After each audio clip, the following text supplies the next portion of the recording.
이번 수사심의위원회에서 김건희 여사 명품백 사건에 대해 무혐의 결론이 나면서 사건은 검찰에서 곧 종결될 거야. 김건희 여사가 받은 청탁금지법 위반, 뇌물수수, 직권남용 등 6가지 혐의가 모두 불기소 처분을 권고받았거든. 사실 이런 결론은 이미 예상됐던 일이었어.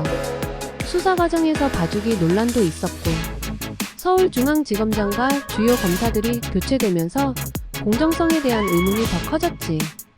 특히 김건희 여사에게 명품 가방을 건넸다고 주장한 최재형 목사가 이번 수사심의위에 아예 출석 요청도 받지 못했어. 중요한 증언자가 빠진 상태에서 진행된 심의가 과연 공정했을지 의문이 많아. 더구나 검찰총장과 수사팀 간에도 갈등이 있었지.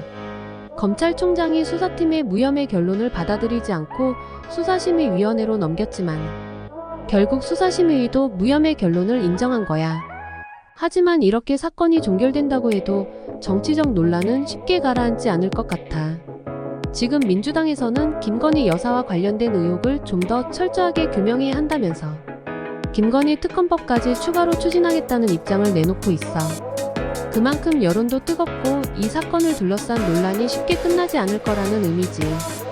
김건희 여사와 관련된 특검법이 추가되면 사건이 다시 새로운 국면을 맞이할 수도 있고 정치적 공방이 더 거세질 가능성이 높아 보여. 또한 국민의힘 측에서는 이번 수사심의위의 결론이 합리적이고 올바른 결정이라는 입장을 밝히고 있어. 여당에서는 먼저 김건희 여사의 무혐의 결론을 인정하고 정치적 공방보다는 더 중요한 민생 문제에 집중하겠다고 강조하고 있지. 하지만 이번 사건을 둘러싸고 여야 간의 갈등은 쉽게 해소되지 않을 전망이야. 더구나 내년 총선을 앞두고 있는 상황이기 때문에 정치적 공세가 더욱 거세질 가능성도 있어. 결론적으로 이번 수사심의위의 무혐의 결론은 법적 절차의 마무리를 의미하지만 정치적 논란은 계속해서 이어질 가능성이 높아 보여. 이제 남은 과제는 이를 정치적 공방으로 번지지 않도록 하는 사회적 지혜가 필요할 때인 것 같아. 이번 사건의 결론은 김건희 여사의 법적 책임이 없음을 의미하지만 여전히 남아있는 의혹과 불신을 완전히 해소하지 못한 채 정치적 논란이 지속될 가능성이 높다.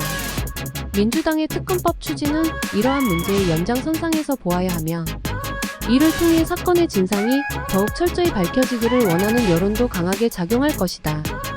이러한 상황 속에서 국민들은 사건의 실체적 진실을 밝히기 위한 노력을 아끼지 않을 것으로 보인다. 한편 여당은 김건희 여사의 무혐의 결론을 받아들임과 동시에 민생 문제 해결에 전념할 것이라 밝혔지만 정치적 공방이 계속되는 동안 여야 간 갈등은 쉽게 해소되지 않을 것이다. 내년 총선을 앞두고 있는 만큼 각 정당의 정치적 입장은 더욱 명확해질 것이며 이는 향후 정치적 대립의 주요 쟁점으로 작용할 가능성이 크다. 결국 이번 사건이 어떠한 방향으로 진행되든 사회적 지혜로 이를 원활하게 해결하는 것이 필요하며 국민의 신뢰를 회복하기 위한 진정성 있는 노력과 투명한 대응이 요구된다. 이러한 과정을 통해 비로소 정치적 논란이 잠재워지고 사회적